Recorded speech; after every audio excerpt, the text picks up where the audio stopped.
Camp like a ninja. What's up, everybody? I'm Dan, and welcome back to Backpacking Adventures, where we talk about everything backpacking, hiking, and gear on this channel. And if those interest you, consider subscribing, but make sure you hit that bell notification so you don't miss a thing. All right, so I'm out hiking today, and I came across this campsite, which is pretty amazing. I camped here before in the winter, some other times. It is a sweet campsite to camp in. And it got me thinking about what are the differences and what do I prefer as far as camping at a predefined campsite or stealth camping. And if you've watched some of my previous trip videos, you'll know that I do a lot of stealth camping. I don't always camp at predefined campsites, and to be honest, I prefer it. So before we get into why I prefer stealth camping over camping at predefined sites, let's talk about what the differences are, what it is. Predefined is simply that. You're camping at a site that's already been made. It probably has a fire ring. There may be stools built. There may be picnic tables. There could be a privy there. Could be anything. Could be a shelter area. It is just something that has already been created for you to use. And a lot of times predefined campsites are marked on maps. Predefined campsite will make your setup a little bit easier. You might not have to clean the ground. You might have to move sticks or rocks or anything else. The fire ring's there and it's ready to go. Sometimes people are nice enough even to leave wood there for you to use for your fire. Now, as far as stealth camping, there's several schools of thought on what stealth camping is.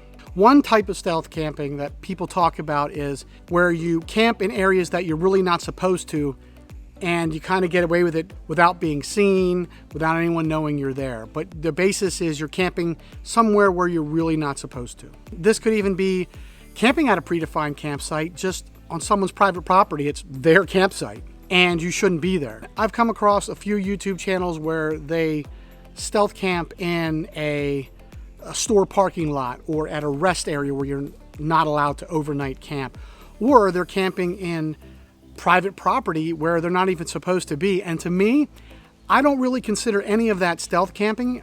I consider it trespassing. You're breaking the law, you're breaking the rules. You're basically squatting on someone else's property. So even though people consider that stealth camping, I don't. I just think it's wrong to do something like that. Now, the other type of stealth camping, and the type that I'm really referring to, is where you just don't camp at a predefined spot. You find a place in the woods and you set up camp, provided you're permitted to, of course. And a lot of trails, at least where I hike, there really aren't too many rules as far as stealth camping, except for you can't camp on someone's private property. That's usually always a given. But a lot of trails, you can camp anywhere on the trail, as long as it's within so many feet from the trail. Some say 100 feet, some trails may say 200 feet. And stealth camping, at least what I do, it's not a bad thing. I know some people hear, oh, you're stealth camping. Oh, you're going against the rules, you're breaking. No, that's not what I'm considering stealth camping. I don't do the other type of stealth camping.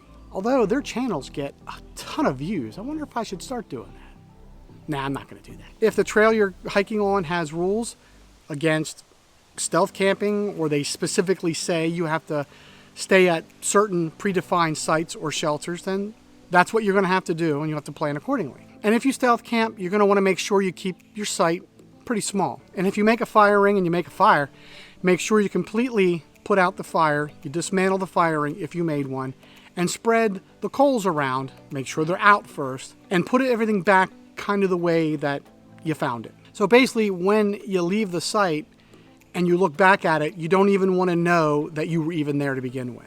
So why do I prefer stealth camping? Well, I feel it gives me more flexibility. I can hike until I'm tired. I can hike until I just don't feel like hiking anymore, but not until I find a site.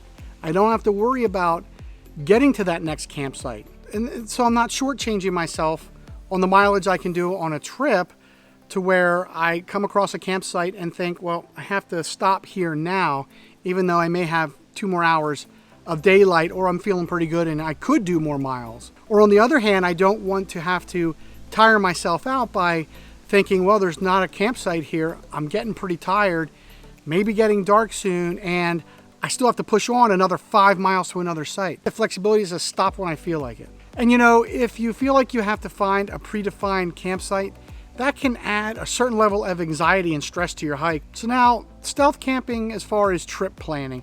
Now, when I'm planning a trip, I don't like to plan out where specifically I'm gonna stay each night of my trip. I try to go by how many miles can I hike that day based on what I think the terrain is and weather and a couple other factors. So basically I kind of plan where I want to camp in a general sense. Unless I know there is a super sweet campsite somewhere on a trail that I know that's my target and I know that's where I want to get to. That's a little bit different. But for most longer trails that I do, I kind of just figure out mileage and then I just go from there. Then as I'm hiking, then I can kind of just plan as I go throughout the day. So when I'm getting to mile 15, I can say, oh, well, I need to start looking for some place to camp. I'll look at the map. I'll look at the GPS and see, are there any predefined campsites already there? Because sure, I'll camp there, but I'm not limited to only camping at those areas. And ultimately, I know that I'm confident enough in how I choose my campsites that I know I'm not gonna get stuck without a site. And as far as predefined sites, they usually get used pretty heavily. Now, since a lot of people use it, it's more prone for dropping food. And I don't mean spilling tons of food. I just mean little food here and there that can draw little animals into the site. And then they start equating, people to the site equals food. And then they're constantly coming around and they can bother you, or in the case of a bear, it could be dangerous. Some people just leave their trash in the trash rings. And even at this site, when I came across it, there was just a little bit of trash.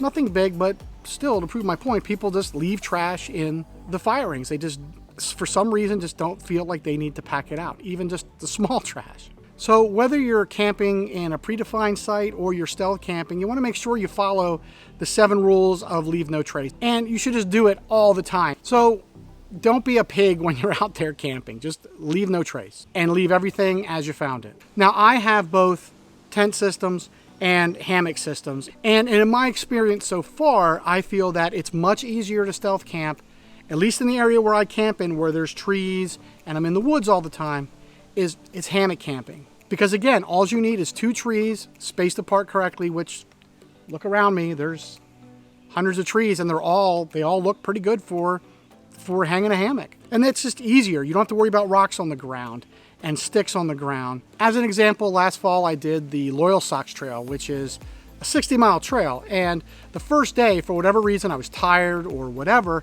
I only got to mile 9. My plan was to get to anywhere between mile 15 and 20. I wanted it to be, a 2 or 3 night trip.